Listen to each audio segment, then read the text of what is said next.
स्वामी समर्थाचे 9 गुरुवार व व्रताचे नियम खालीलप्रमाणे। पहिला नियम, या व्रताला कोणत्याही महिन्यातील गुरुवारपासून सुरुवात करता येते। 9व्या गुरुवारी व्रताचे उद्यापन करावे।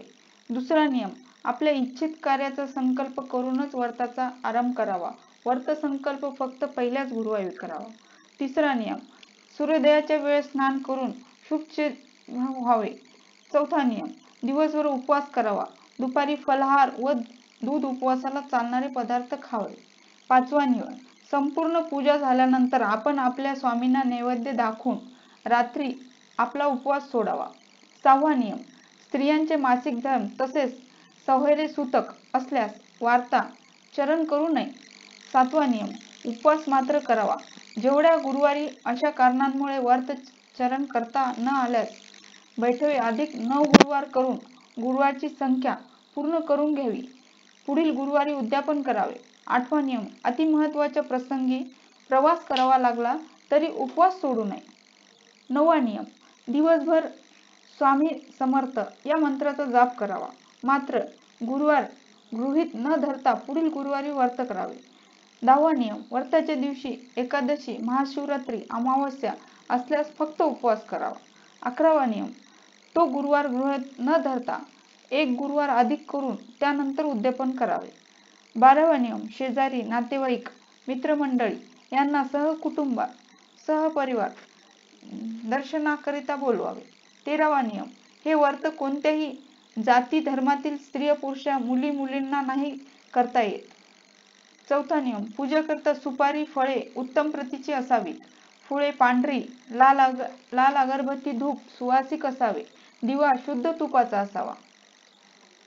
15वा नियम, रात्री भजन गायन कीर्तन यापैकी कार्यक्रम ठेवावे। 16वा नियम, व्रताच्या दिवशी तसेच उद्यापनाच्या दिवशी दर्शनार्थ येणाऱ्या प्रत्येक स्त्री पुरुष यांना पोथीची एक प्रत सप्रेम भेट द्यावी। 17वा नियम, 9 गुरुवारचे व्रत पूर्ण होईपर्यंत रोज कावळ्याला दही भात ठेवावा। मुंग्यांना चिमूटभर साखर ठेवावी। 18वा नियम, गाईला चारा टाकावा। गरिबांना शिजलेले अन्न दान करावे। यानंतर पूजा विधी। व्रताला प्रारंभ करायच्या गुरुवारी सूर्योदयाच्या वेळेस स्नान करून शुभचिंतन व्हावे। नित्य देवपूजा करून घरातील देवासमोर एक नारळ विडा ठेवून 2 नागवेलीचे पाने, पैसा, 1 सुपारी नमस्कार करावा। 20वा, वडीलधाऱ्या माणसांना नमस्कार करावा। पूजेला प्रारंभ करावा। 21वा, जमिनीवर चौरंग ठेवून सभोवताली हळदी कुंकू वापरून रांगोळी काढावी।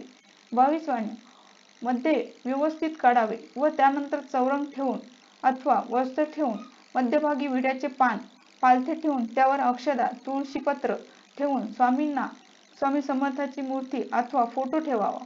वडाच्या पानाचा देठ भिंतीकडील बाजूस असावा। आपल्या उजव्या चौरंगाच्या गंधाक्षक ठेवून त्यानंतर गणपतीची पूजा करता सुपारी ठेवावी। डाव्या बाजूला घंटा ठेवावी। चौरंगाच्या शेजारी समई लावावी। सुगंधित अगरबत्ती लावावी। चौरंगाला एका बाजूला एक नारळ ठेवावा व पानाचा विडा। साहित्य: ताटात हळदी कुंकू, अक्षता, तुपाचा दिवा, कापसाची दौंड, वस्त्र, स्वामींना पांघरायला भगवं वस्त्र, गुळ खोबर, 1 तान्हा तांब्या पळी, अष्टगंध, झानवा, हिना, अत्तर, उगाळलेले चंदन, विविध फुले, जास्वंद, चाफा, दुर्वा, बेल, 1 जुडी तुळस, इतर फुले ठेवावी। अशा प्रकारे 9 गुरुवारचं व्रत करावं। व्रत तुमच्या इच्छा पूर्ण होऊन स्वामी तुमच्यावर प्रसन्न होतील। माहिती कशी वाटली कमेंटमध्ये नक्की कळवा। अशाच नवीन माहितीसाठी चॅनलला सबस्क्राईब करा।